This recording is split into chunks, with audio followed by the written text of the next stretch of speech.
کیا آپ نے کبھی سوچا ہے کہ جب آپ رات کو اکیلے گھر میں ہوتے ہیں اور اچانک آپ کو یقین ہو جائے کہ گھر میں کوئی اور بھی ہے؟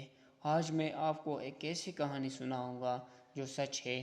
یہ کہانی ہے زید کی، ایک ایسی لڑکی کی جس نے اپنی پرانی گھر کا وہ دروازہ کھولا جو کبھی نہیں کھلنا چاہیے تھا، آخر تک دیکھے، کیونکہ آخری موڑ وہ ہے جو آپ سو کر بھی نہیں بھول پائیں گے۔ سن 2022 کے ایک سرد نومبر کی رات، لاہور کے پرانے علاقے میں ایک پرانا مکان خاموش کھڑا تھا۔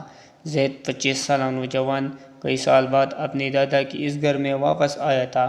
دادا کا انتقال ہو چکا تھا، گھر بیچنا چاہتا تھا، بس ایک رات رکنا تھا، لیکن زید کے دل میں یہ بات گھومتی تھی، بس ایک ہی رات ہے۔ زید کے دل میں ایک ہی بات تھی، بس ایک ہی رات کی بات ہے، صبح سب ٹھیک ہو جائے گا۔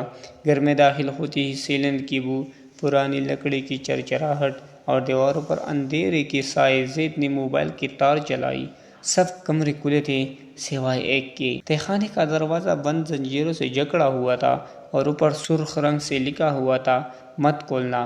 دادا نے خود لکھا تھا۔ زید نے پہلے نظر انداز کیا اور اوپر والے کمرے میں جا کر سونے کی کوشش کی۔ آدھی رات کو اچانک آواز آئی تہخانے سے، کوئی دستک دے رہا تھا اندر سے اور کہہ رہا تھا، زید، زید بیٹا، میں یہاں ہوں۔ یہ آواز دادا کی آواز تھی، لیکن دادا تو 3 ماہ پہلے فوت ہو چکے تھے۔ زید نے بھاگنے کے بجائے دادا کی پرانی ڈائری نکالی جو الماری میں پڑی تھی۔ ڈائری کا آخری صفحہ کھولا۔ ڈائری کا متن کچھ یوں تھا۔ زید نے پڑھنا شروع کیا۔ ڈائری میں یہ لکھا تھا، میں نے 50 سال پہلے اس گھر میں کچھ دیکھا تھا، ایک سایہ جو میرے شکل کا تھا، میرے آواز میں بولتا تھا۔ میں نے اسے تہخانے میں بند کر دیا ہے۔ یہ دروازہ کبھی مت کھولنا، کیونکہ جو اندر ہے وہ تم نہیں ہو، لیکن وہ تم بن سکتا ہے۔ زید کے ہاتھ کانپ رہے تھے۔ ڈائری نیچے گری اور تبھی تہخانے کی دستک بند ہو گئی۔ زید نے سکون کا سانس لیا، شاید وہ چلا گیا۔ اس نے پلٹ کر دیکھا اور جم گیا۔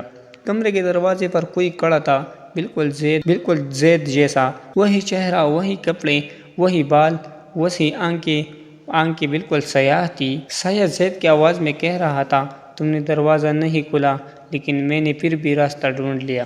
زید چیخنا چاہتا تھا لیکن آواز نہیں نکلی، بھاگنا چاہتا تھا لیکن پاؤں نہیں اٹھے۔